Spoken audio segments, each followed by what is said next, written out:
Assalamualaikum warahmatullahi wabarakatuh. Tuan-tuan, saudara-saudara, ibu-ibu dan bapak-bapak yang sudi mendengarkan keterangan agama yang saya berikan di dalam kaset ini. Moga-moga Tuhan melimpahkan, mengurniakan rahmat dan nikmat-Nya kepada kita semuanya. Saya akan membicarakan suatu ayat yang bertemu di dalam surat Al-Baqarah. Bunyinya, Allahu waliyul ladzina amanu yukhrijuhum minadh dhulumati ilan nur.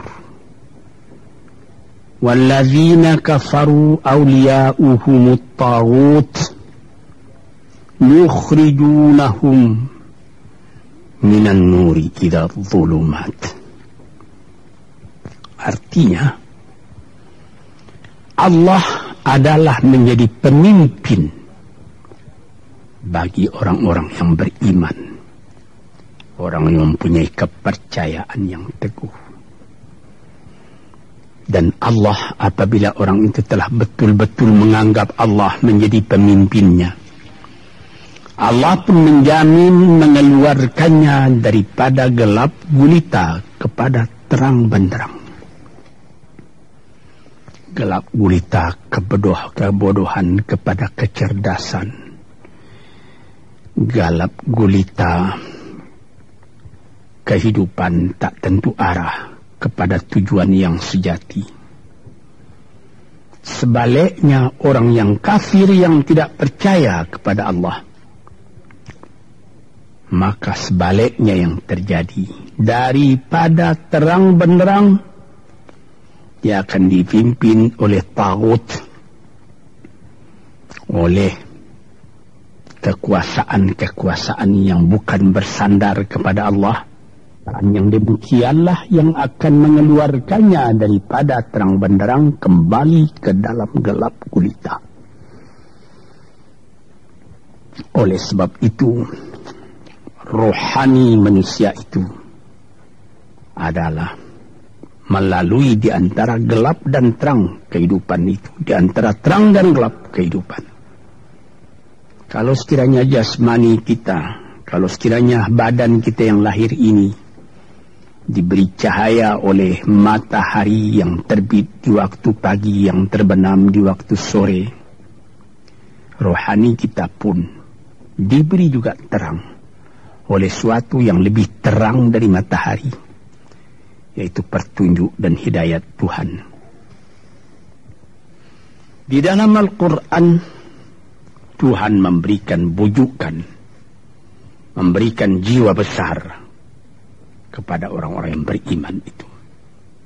Tuhan bersabda, La tahinu wa la tahzanu wa antumul a'launa in kuntum mu'minin. Engkau ini adalah orang yang tinggi kalau engkau tetap memegang kepercayaan kepada Allah Subhanahu wa ta'ala. Di dalam perjuangan hidup di dunia ini, perjuangan antara yang hak dengan yang batil, antara gelap dengan terang, antara keyakinan dan keraguan, manusia berjalan di sekitar itu. Di kiri dan di kanan kita berjumpalah gelap dan terang itu. Maka diberilah pedoman manusia tadi. Apa pedoman? Walaupun bagaimana hebatnya, geloranya, tofannya, halim bubunya, ombaknya dan gelombangnya kehidupan itu, manusia mesti teguh berpegang kepada iman. Sebab kehidupan di dunia itu menurut peraturannya ialah tidak ada yang tetap. Yang tetap itu ialah berubah. Berubah itulah ketetapan yang ada dalam dunia. panas sangat terik, benar, nanti akan hujan. Hujan sangat lebat, benar, nanti akan panas. Di suatu tempat terjadi hujan yang lebat berhari-hari timbul banjir. Iya, banjir itu tidak tiap hari, nanti dia kering lagi. Di laut pun demikian pula. Ada pasang naik, tergenang ke atas. Besok pagi air itu sudah kering lagi, surut pasang. Begitulah kehidupan di dunia itu. Itu harus kita yakini supaya kita jangan terombang-ambing dalam kehidupan itu. Kalau kita sudah mulai terombang-ambing, tahu-tahu walaupun bagaimana terangnya hari, gelap timbul dalam jiwa kita sendiri. Walaupun panas terik, kita berhujan. Hujan oleh keringat kita sendiri. Jadi yang penting di sini menjaga hati itu. Sampai Rasulullah Nabi kita Muhammad sallallahu alaihi wasallam, inna fil jasadi mudghatan, di dalam tubuh manusia itu ada suatu bekuan darah. Idza salahat salahal jasadu kulluhu wa idza fasadat fasadal jasadu kulluhu. Kalau ini segumpal daging baik, seluruh badan jadi baik. Kalau dia rusak, seluruh badan jadi rusak. Apakah itu? Hati. Hati. Kendali terletak dalam hati kita. Hati artinya penuh. Bukan saja berarti pada daging, tapi pada hati dari hati, isi dari hati, atau juga akal kita. Sebab itu, maka kalau satu waktu saya pernah mengajarkan doa yang mengandung 8 sifat-sifat lemah menghilangkan kemerdekaan manusia. Hari ini saya pun akan mengajarkan doa yang diajarkan juga oleh Nabi. Bagaimana menjaga hati tadi. Di situ dalam doa itu ada tersebut 4 perkara. Apa disebut? Allahumma inni a'udzubika min qalbin la yakhsha'u wa min ilmin la yanfa'u wa min nafsin la tashba'u wa min du'a illa yusma'u. Jadi 4 perkara.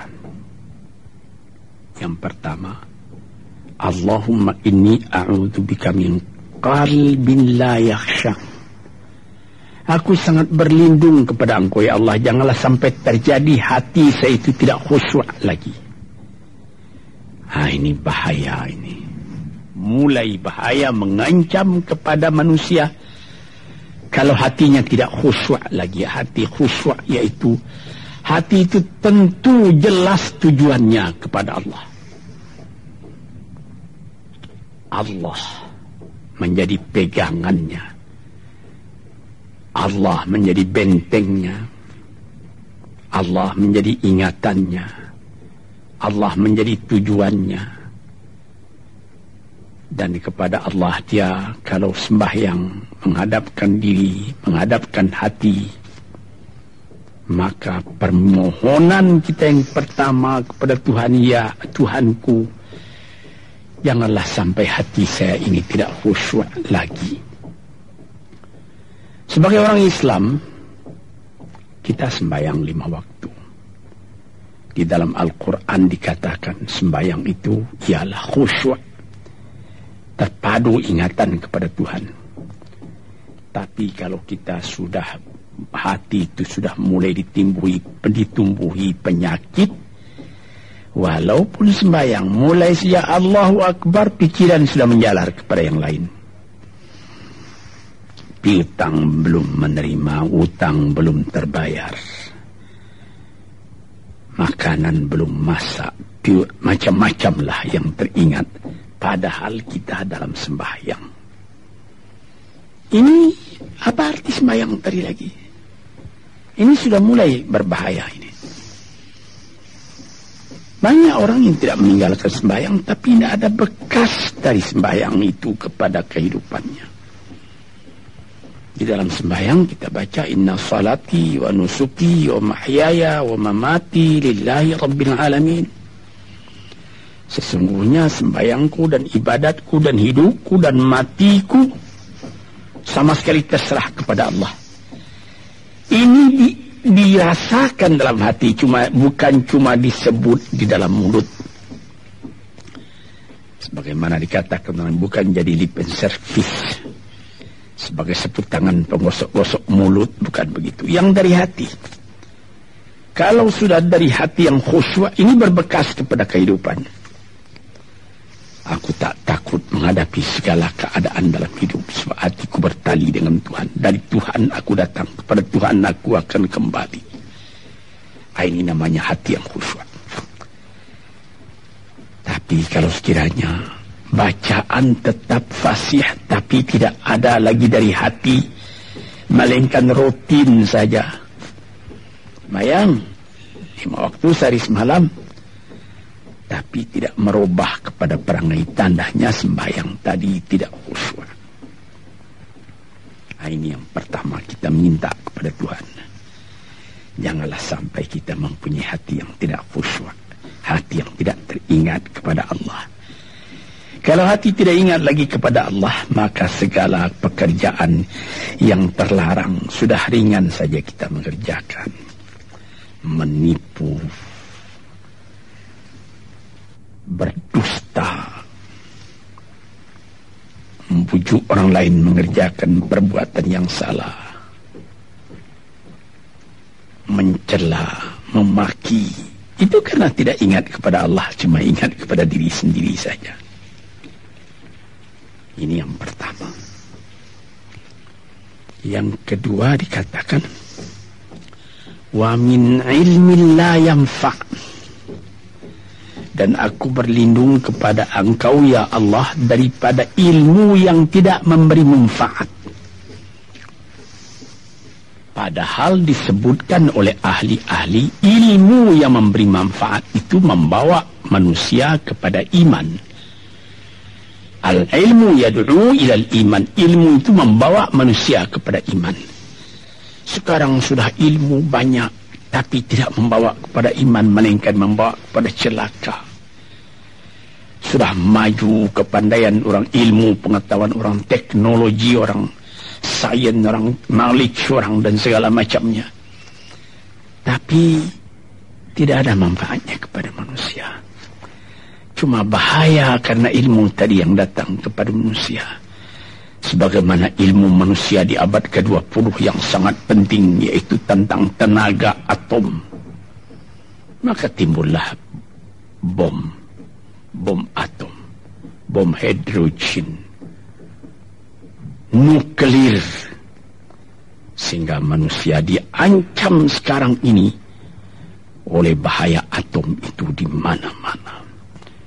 Apabila kita lihat di televisi bagaimana mengadakan demonstrasi di Australia, di Jerman Barat, di tempat-tempat yang lain, melihat bagaimana bahaya atom itu kalau terjadi perang dunia yang ketiga. Ya Rabbi ya Karim, bom atom yang jatuh di Hiroshima itu belum ada artinya dibandingkan dengan bom yang sekarang, yang sedang disimpan oleh kerajaan-kerajaan, oleh negara-negara besar untuk menghancurkan. Ini ilmu ini.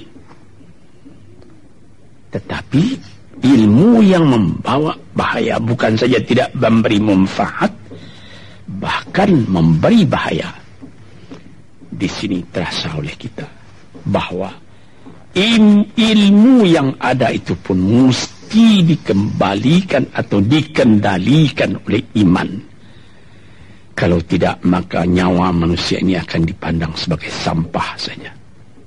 Dijatuhkan satu bom hidrogen ke dalam kota Jakarta ini, na'udzubillahi min dzalik. Umpamanya dimasukkan ke kota Jakarta ini, satu bom hidrogen saja itu sudah habis penduduk Jakarta yang lebih dari 5 juta ini. La haula wala quwata illa billah. Ini minta kepada Tuhan, ya Allah, majulah ilmu manusia, majulah teknologi manusia, tetapi jangan hendaknya kemajuan itu membawa kepada bahaya. Jangan ilmu pengetahuan itu membawa kepada yang tidak memberi manfaat. Ini doa yang kedua kepada Allah Tuhan sarwa sekalian alam. Yang ketiga disebut lagi, wa min nafsin la tashba'u, dan aku berlindung kepada Allah daripada nafsu, daripada diri, daripada ego, daripada tiap-tiap masing-masing diri ini yang tidak merasa kenyang. Ini juga bahaya besar. Inilah yang menimbulkan penjajahan di dunia. Inilah yang menimbulkan, disebut dalam bahasa Arab, al-ghazwul fikri, penjajahan. Sesudah Perang Dunia Kedua sudah banyak negeri-negeri yang merdeka, tetapi sekarang timbul lagi penjajahan baru. Apa? Penjajahan fikiran. Sehingga bangsa yang merdeka tadi tidak merdeka lagi fikirannya. Dia merdeka di dalam meniru kepada bangsa yang lebih kuat. Itu namanya terjajah juga. Jadi tuan-tuan yang terhormat, apa pangkalnya ini? Daripada nafsu serakah manusia. Nafsu serakah manusia sebagaimana tersebut di dalam hadis. Lau kana libni adama wadiyani min dhahabin labtagha thalithan wa ma yamla'u jawf ibni adama illa turab. Kalau manusia itu mendapat suatu lembah yang penuh dengan kekayaan emas, suatu lembah, dia ingin supaya mendapat satu lembah lagi yang penuh juga dengan emas. Dapat 2 lembah, dia minta 3 lembah lagi yang penuh dengan iman. Nafsu manusia tidak pernah kenyang. Padahal akhirnya kalau dia sudah menutup mata, tidak ada yang akan memenuhi perutnya melainkan tanah. Teringat akan cerita yang disampaikan oleh Graf Leo Tolstoy, pujangga Rusia yang terkenal, bahwa orang yang tidak mempunyai nafsu yang kenyang itu, pada suatu hari katanya, ada satu orang kaya mempunyai tanah yang luas. Dia mengatakan kepada orang, boleh tuan-tuan mengambil tanah kepunyaan saya ini, berapa tuan suka, berapa tuan mau. Syaratnya cuma begini, sepanjang yang tuan berjalan dari timur ke barat, lantas sebelum matahari terbenam tuan sampai kembali ke tempat tuan melangkah pertama tadi. Berapa saja tuan suka, boleh ambil tanah ini. Maka datanglah si tamak tadi. Tuan yang punya asli tanah tadi mengatakan, bawalah bakal, jangan lapar di jalan nanti. Baik, dibawanya nasi sebungkus, dia berjalan, jalan. Dari pukul 7 pagi. Kalau diambil kekuatan, hendaknya pukul 10 dia sudah makan. Melangkah lagi beberapa ratus meter atau sekian, nanti boleh kekuatan buat kembali. Sehingga sebelum matahari terbenam, dia sudah sampai ke tempat dia menuju bermula. Tetapi ini orang bernafsu betul, dia minta supaya banyak tanah yang dapat didapatnya. Dibawanya nasi sebungkus, tapi dia tidak jalan di tengah jalan, tidak berhenti, karena nanti berapa meter itu nanti kalau saya berhenti, tanah yang kurang buat saya. Dia terus berjalan. Dia tidak ingat bahwa kekuatan masa pergi yang lebih cepat dengan kekuatan masa pulang yang lambat itu dia tidak taksir. Dia berjalan saja cepat-cepat. Sudah pukul 1 hari, sudah jauh perjalanan. Lantas nanti kembali. Kelemahan badan, kondisi dan situasi tidak sama lagi. Tidak secepat dia pergi dahulu lagi dia pulang kembali. Maka bukan pukul 7 dia sampai, atau pukul 5 sore tadi dia sampai ke tempat dia berjalan bermula, karena dia jalannya sudah lunglai, kaki sudah penat, badan sudah letih. Kira-kira baru pukul 2 dia tidak dapat berjalan lagi karena sudah lapar. Dia coba makan sedikit pun tidak bisa lagi seenak makan yang tadi. Habis makan pun dia berjalan lagi. Pukul 3 dia terhenti. Jauh lagi baru sampai tempat yang pertama. Menurut syarat yang diberikan oleh mempunyai tanah yang pertama, kalau engkau tidak sampai ke tempatmu yang pertama tadi sorenya, tanah ini tidak engkau dapat lagi semua. Memang tidak sampai dia. Pukul 4 dia sudah berhenti berjalan, tidak kuat lagi. Mata sudah gelap.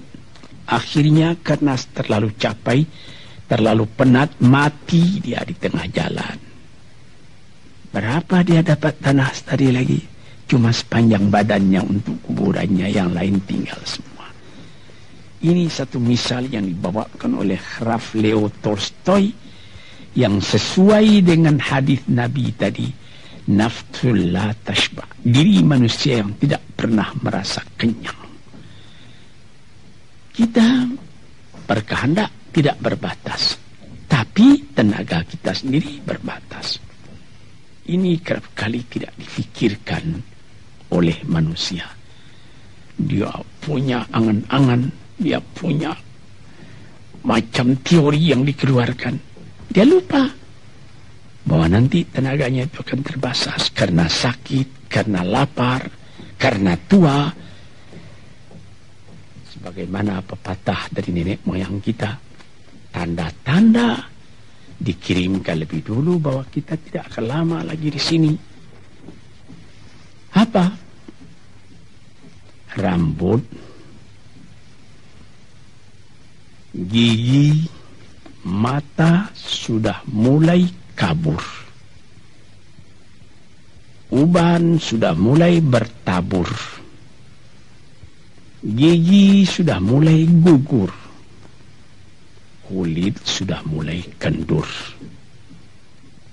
Kalau mata sudah kabur, uban sudah bertabur, gigi sudah gugur, kulit sudah kendur, sudah 4 perkara.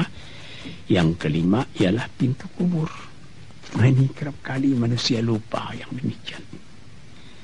Sebab itu dikatakan, ya Tuhanku, janganlah sampai aku ditumbuhi oleh penyakit nafsu yang tidak mau kenyang-kenyang itu. Nah ini, kemudian itu timbul lagi doa yang keempat. Disebutkan di situ, wa min du'a illa yusma. Ini lebih berbahaya lagi. Ini sudah puncak dari bahaya. Apa artinya? Dan aku berlindung kepada Engkau ya Allah daripada doa yang tidak didengar lagi. La ilaha illallah. Mendoa, ya Allah, kasih aku ini, kasih aku kesempatan, tapi tidak didengar lagi. Tuan-tuan, para pendengar kasetku yang tercinta, ada tersebut dalam hadis Nabi, wa malbasuhu haramun, wa mashrabuhu haramun, wa hudhiya bil haram.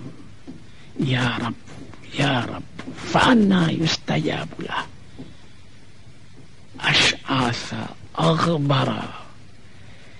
Badan sudah penuh dengan kotoran, penuh debu. Yang mudu ilaihi ila sama, menadahkan tangan keduanya ke langit. Ya Rabbu, ya Rabbu, ya Tuhanku, tolong aku, ya Allah, bela aku. Padahal yang dimakan haram, yang diminum haram, dibesarkan dengan yang haram. Fana yustajabulah. Dengan jalan apa Allah Ta'ala akan mengabulkan doa itu? Badan kotor menghadap kepada yang bersih, meminta diberi kebersihan. Bagaimana caranya? Tuan-tuan yang terhormat, pernah dalam Quran Tuhan mengatakan, la yanzuru ilaihi wa la yukallimuhum Allah wa la yanzuru ilaihi. Allah tak mau mengajak dia bercakap dan Allah tidak memandang kepada dia. Saya sendiri dengan segala kerendahan hati mengatakan bagaimana beratnya kita bertemu dengan seorang orang besar, lalu dia mengulurkan tangan kepada kita, tapi mata kita tidak dilihatnya. Sengsara rasanya. Bagaimana dengan Tuhan kalau Tuhan tak mau melihat kita? Nah, sebab itu para pembaca, pendengar kaset yang tercinta, berdoalah kepada Tuhan supaya hati kita selalu terbuka. Jangan sampai kita mempunyai hati yang tidak khusyuk, ilmu yang tidak memberi manfaat, jiwa yang tidak pernah kenyang, dan doa yang tidak didengar. Ya Allah, dengarkan doa kami dan tunjukkan kepada kami jalan yang benar dan beri kami terang dalam kehidupan ini. Yang keempat ialah wa min du'a illa yusma. Dan aku berlindung kepada Engkau ya Allah, jangan sampai doaku tidak terdengar, tidak didengar oleh Tuhan. Sebagaimana kita tahu, doa itu adalah mukhul ibadah, tulang sumsum daripada ibadat kita sendiri kepada Tuhan. Segala perbuatan kita patrikan dengan doa, dengan harapan mudah-mudahan diizinkan oleh Allah, disampaikan maksud kita, macam-macam yang kita minta kepada Tuhan. Tapi kalau doa itu sudah tak diperdulikan lagi oleh Tuhan, apa celaka kita, apa daya kita, apa upaya kita? Di sini kita melihat apa sebab maka doa tidak didengar oleh Tuhan, tidak diperkenankan oleh Tuhan. Tentu saja bukan dari salah Tuhan, melainkan dari salah kita sendiri. Di dalam Al-Quran dikatakan, Iyyaka na'budu wa iyyaka nasta'in. Al-Fatihah tersebut, kepada Engkaulah kami menyembah, ya Allah, dan kepada Engkau kami minta tolong. Tapi dengan tidak sadar, kerap kali kita berbuat terbalik. Iyyaka nasta'in wa iyyaka na'budu, kepada Engkau kami minta tolong, lalu kepada Engkau kami menyembah. Minta tolong dulu baru menyembah. Minta tolong banyak-banyak tapi terima kasih tidak ada. Tentu saja tidak didengar oleh Tuhan. Di dalam satu hadis tersebut,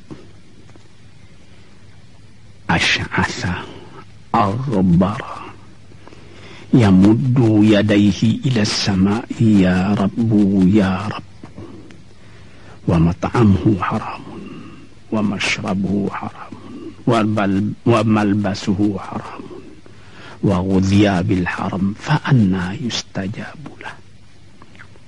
Badan sudah kotor, sudah berkerunyut, kesusahan, kegelisahan kehidupan terbayang kepada tubuh sendiri, lalu menadahkan tangan ke langit meminta kepada Allah, ya Tuhanku, ya Tuhanku. Bagaimana Tuhan bisa mengabulkan? Dengan pikiran yang kotor engkau menghadap kepada Tuhan. Kalau tidak terkabul, jangan Tuhan yang disalahi, Hatimu sendirilah salah. Apa yang kau perbuat dalam kehidupan ini? Di mana terdesak engkau ingat kepada Tuhan. Di zaman kesenangan engkau lupakan Tuhan. Di dalam mendapat percobaan engkau merengek mengadu kepada Tuhan. Jiwa yang seperti ini janganlah sampai timbul pada diri kita sendiri. Saya sudah mengalami apabila saya berhadapan-hadapan dengan orang besar. Saya ingin dia menghadapkan matanya kepada saya. Apa kabar saudara? Kabar baik. Dia lihat mata saya lihat mata dia. Tapi kalau ketika dia bersalam dengan saya, dia melihat kepada orang lain, bukan main sakit hati saya. Apa salah saya maka dia begitu? Mengapa tidak saya yang dipandang? Sedangkan dengan sesama manusia lagi begitu perasaan kita. Bagaimana dengan Tuhan? La yanzuru ilaihim wa la yukallimuhum. Allah tidak memandang sebelah mata kepada Allah, kepada kita. Allah tak mau cakap, tidak mau bercakap dengan kita sepatah pun. Langit mana tempat kita bernaung, bumi mana tempat kita berpijak, kalau sudah demikian keadaannya. Nah, ini yang dijaga tuan-tuan yang terhormat dalam doa keempatnya itu. Hati janganlah sampai tidak khusyuk. Ilmu janganlah sampai tidak memberi manfaat. Nafsu janganlah sampai tidak kenyang. Dan doa janganlah sampai tidak didengar.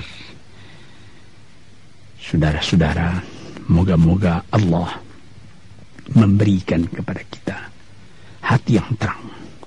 Sebagaimana ayat yang mula-mula saya sebut tadi. Allahu waliyul ladzina amanu yukhrijuhum minadh-dhulumati ilan nur. Allah lah jadi pemimpin bagi orang yang beriman. Sehingga dari gelap gulita dibawa dia oleh Tuhan kepada terang benderang. Walladzina kafaru, tetapi orang-orang yang sudah tidak ada kepercayaannya kepada Tuhan. Auliya'uhumut taghut, yang menjadi pemimpinnya bukan Tuhan tapi setan. Dia akan membawa orang itu daripada terang benderang ke dalam gelap gulita. Kita jadi meraba-raba dalam gelap kehidupan. Dalam meraba-raba itu masih ragu entah kemana akan pergi. Maut pun datang. Gelap selalu. Di dunia gelap, di akhirat pun gelap. Na'udzubillahi min dzalik. Hadirin yang terhormat, para peminat kaset ini, moga-moga semuanya ini menjadi kenang-kenangan kepada Tuhan di dalam perjalanan yang jauh, di dalam keistirahatan hidup, sehingga mendapat ketetapan hati dan tumakninah. Assalamualaikum warahmatullahi wabarakatuh.